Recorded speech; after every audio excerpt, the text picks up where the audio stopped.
Assalamualaikum warahmatullahi wabarakatuh. Alhamdulillah wassalatu wassalamu ala Rasulillah wa ala alihi wa ashabihi wa mawalah. Amma ba'du. Allahumma anta rabbi la ilaha illa anta khalaqtani wa ana 'abduka wa ana ala ahdika wa wa'dika mastata'tu a'udzu bika min syarri ma sana'tu abu'u laka bi ni'matika 'alayya wa abu'u bi dhanbi faghfirli fa innahu la yaghfir dzunuba illa anta. Asbahna ala fitratil Islam wa ala kalimatil ikhlas wa ala dini nabiyina Muhammadin sallallahu alaihi wasallam. Marilah senantiasa kita bersyukur kepada Allah Subhanahu wa ta'ala dengan ucapan alhamdulillahi rabbil alamin atas limpahan rahmat, taufik serta hidayahnya, sehingga kita masih diberikan kesempatan untuk melakukan aktivitas sebagaimana biasanya. Tak kala kita hari ini mencoba untuk berpikir, untuk mengingat saudara-saudara kita yang saat ini sedang berbaring lemah tanpa daya, yang ada di rumah sakit. Saudara-saudara kita sedang diuji oleh Allah dengan berbagai macam penyakit. Ketika kita mengingat hal tersebut, maka kita harus senantiasa bersyukur karena hari ini kita masih diberikan kesehatan oleh Allah. Salawat serta salam semoga tetap tercurahkan kepada baginda kekasih kita bersama, Nabi besar Muhammad sallallahu alaihi wasallam beserta para keluarga, sahabat serta pengikutnya illa yaumil qiyamah. Anak-anakku sekalian yang dirahmati oleh Allah, dalam kehidupan ini hal yang terpenting yang harus senantiasa kita ingat dan harus senantiasa kita lakukan, yaitu senantiasa mensyukuri nikmat Allah Subhanahu wa ta'ala. Allah berfirman, la in sakartum la azidannakum wa la in kafartum inna azabi lasadid. Kata Allah, kalau kita mau bersyukur, maka Allah akan tambah nikmat kepada diri kita. Tapi sebaliknya, tak kala kita tidak mau bersyukur kepada Allah, akan tetapi malah kufur terhadap nikmat Allah, sesungguhnya azab Allah itu sangat pedih. Na'udzubillah summa na'udzubillah. Anak-anakku sekalian yang dirahmati oleh Allah, ada 3 cara bersyukur terhadap nikmat yang Allah berikan kepada kita. Di antara cara tersebut, yang pertama, bersyukur dengan lisan. Lisan kita mengucapkan alhamdulillahi rabbil alamin, membuktikan bahwa kita masih mengingat nikmat Allah dengan ucapan. Segala puji bagi Allah, Tuhan semesta alam. Setelah kemudian kita mengucapkan dalam lisan kita, maka tahapan syukur yang kedua yaitu bersyukur dengan hati. Setelah kita ucapkan, kemudian kita resapi dalam diri kita. Kita berpikir, kita ingat-ingat betapa besarnya nikmat yang Allah berikan kepada kita. Di antara nikmat tersebut adalah nikmat kesempatan. Hati kita masih bisa digunakan untuk berpikir, untuk merasakan hal-hal yang positif.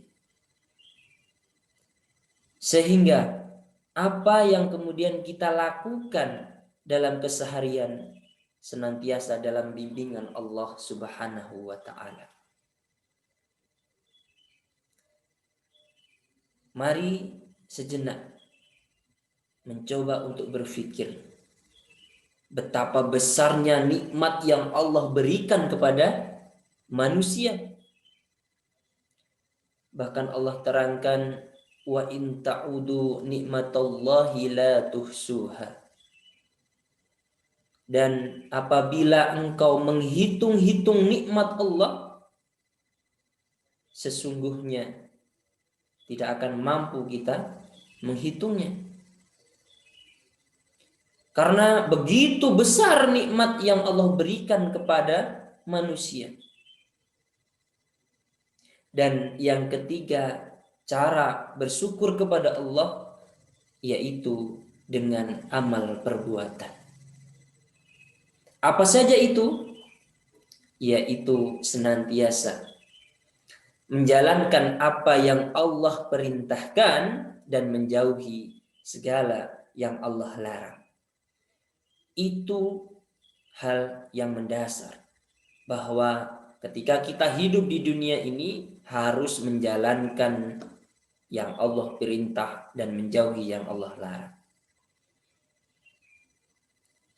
Hal yang terpenting yang perlu kita ingat kembali, yang perlu Bapak sampaikan kembali, di antara cara menikmati atau mensyukuri nikmat yang Allah berikan, yaitu dengan senantiasa menjalankan sholat 5 waktu. Sholat 5 waktu hukumnya fardu ain, wajib kita lakukan dalam sehari semalam. Bagaimana anak-anak sholatnya hari ini? Apakah masih terjaga 5 waktu tersebut? Atau malah kita lalai? Coba, dalam beberapa hari yang lalu ada suatu kejadian yang sangat menggemparkan rakyat Indonesia. Rakyat Indonesia berduka atas jatuhnya pesawat Sriwijaya Air. Ada satu pelajaran yang sampai hari ini tetap teringat dalam pikiran kita.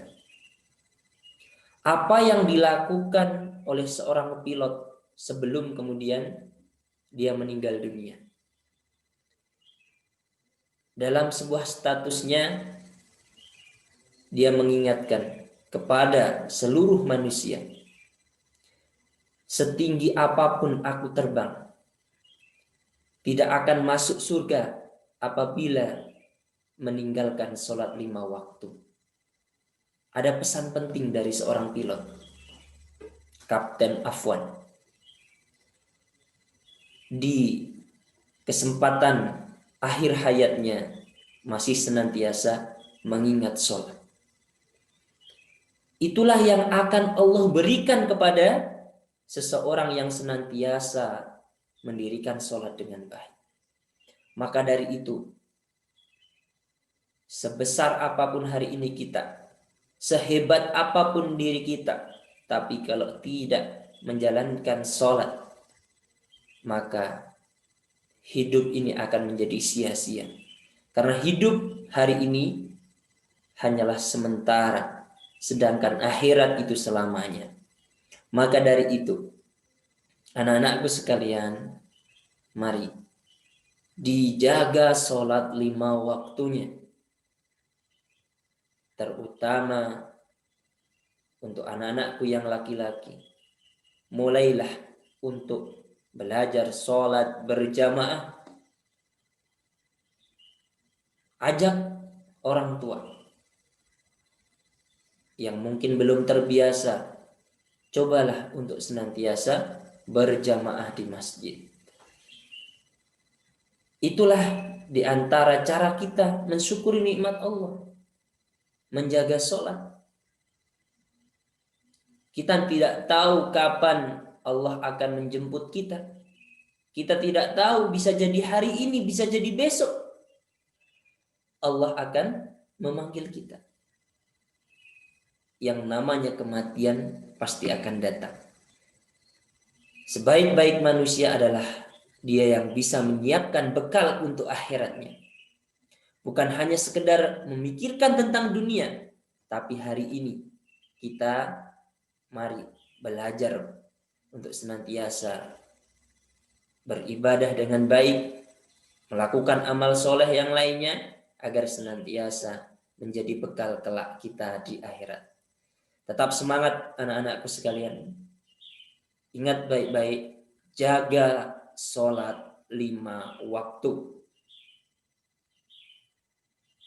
Itulah yang harus kita lakukan setiap hari.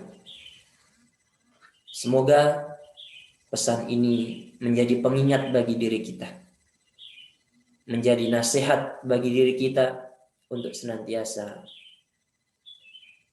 sholat tepat waktu dan menjaga yang 5 waktu. Kurang lebihnya mohon maaf. Billahi taufiq wal hidayah. Wassalamualaikum warahmatullahi wabarakatuh.